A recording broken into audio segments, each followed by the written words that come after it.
ball today. And He and Nelly, and I at halftime and then in the second half, I said, "Will someone else step up? We need one or two more." And then DJ made some great plays. Billy turns it over and does some stuff, but he makes plays. So you got to let him turn it over some.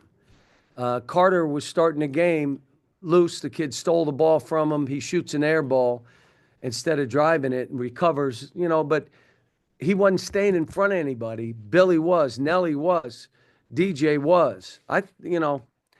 Look, Vandy, obviously, a pretty good seed in the NCAA tournament. They've gone in this league and done some unbelievable stuff. We needed to win a game, and we did. But they're good, and they're well coached. They run great stuff. We missed. I wish we'd have made a couple more threes, but 24 is a little bit, a lot of threes for us. But made shots, made layups. How about making layups? How about that? Like we're making layups now. and maybe see the QB to maybe focus less on shooting threes. But is that something you're kind of telling those guys to do a little bit more now with the do and boogie book up? No, no, we are what we are. It's funny. There's not one way to play this game. Everybody, you have to play it. No, depends on your team. This is about my fourth team this year. Like now, Boogie and Adu's out. I got a new team. I said to the guys, why am I still tweaking stuff? And they said, well, you're looking at tape. No, we're a different team than we were 2 weeks ago, and we got to figure out how we have to play to win. Defending and doing some of this stuff has to be what we do. And again, just so you know, we got smoked by South Carolina so bad, I never looked at the tape. And I told the team, the reason I didn't look at the tape, that wasn't my team. So why would I watch it? That's not my team. I mean, we were so bad. We were 0 for 17 from the three.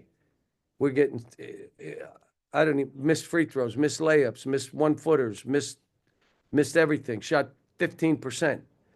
And I just said, look, it was a dud next game.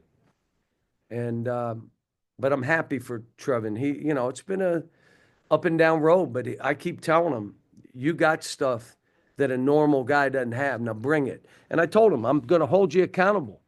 Even though you play well, I'm going to still get on you to listen, to focus and lock in, to go after every ball. But went to a small lineup today, which we can do against Vandy, but there are other teams it'll be harder for us to do. So that means we'd have to play two bigs. So you walked around on the court with Byington before the game. What did you think? What have you thought of what he's done? Oh, he's unbelievable. But I went to Wilmington. He went to Wilmington. So I went up to him and said, you broke all my personal records. I was there a year and a half. So he laughed and said, you still have the leading free throw percentage at Wilmington, and I'm second. And I said, I knew I beat. And then I made him tell my staff because they didn't think I could play. I went down and made him tell the staff what it. So we just, he's a terrific coach, really good guy. And he's come in here, and you could see a culture that he's building and what he's doing. And let me just say this. I went to that practice facility. Have you all been there? It is ridiculous how nice it is. The weight room. I said, well, how many sports are in here? Basketball. What? You could have 9 sports trained. In the training room, they could do all 12 players at one time because they got 12 tables. I don't know if you have enough trainers, but the gym, the locker room, where they eat. I mean, I'm telling, this is where I used to change for games in this room. The commitment they've made here to basketball is showing and coming through. And my hat's off. Look, administrations win championships. Basketball coaches can win games. But you got to be all in, and it's got to be everybody. And it appears that everybody's all in right now. So I'm just, guys, we needed to win the game. You know what I'm saying. We had to win one of these two.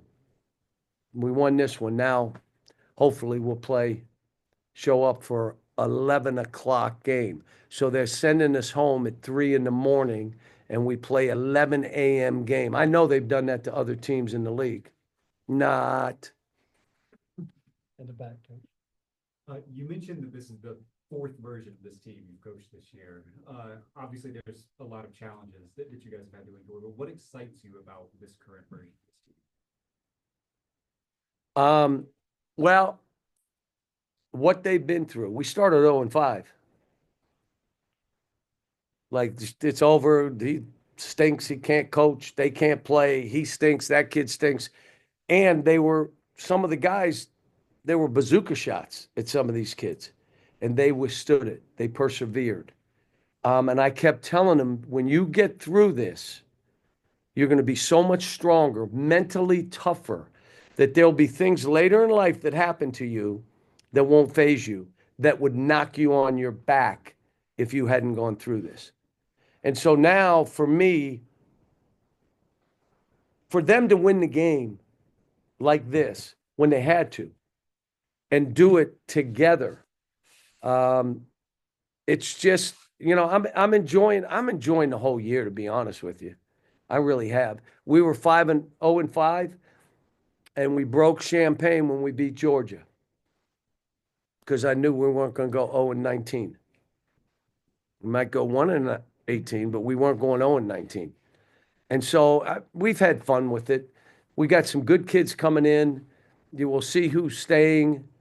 Go get some other stuff. And I just want, again, like Arkansas, to be that team. The kids want to play there.